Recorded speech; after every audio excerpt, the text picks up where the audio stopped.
Hi guys, welcome to Travel with Austin. I'm Austin, and today I'm going to be showing you drone footage of an abandoned mansion in the Florida Keys. Now, this mansion is on Craig Key, and of course it is known as the abandoned Craig Key Mansion. Now, I'm not sure how long this structure has been here, but basically the story goes that someone meant for this to be their oceanside mansion, and of course they ran out of funding. So this concrete structure has sat here ever since, just kind of wasting away. Up until a few years ago, you could actually walk here and go inside and take a look at it.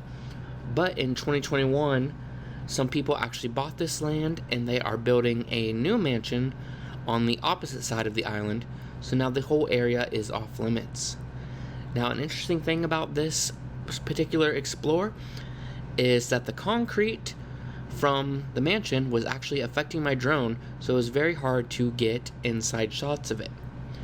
Anyway, I hope you guys liked this video. I hope you guys liked this abandoned mansion, and if you do, please subscribe. I will see you guys next time with a brand new video.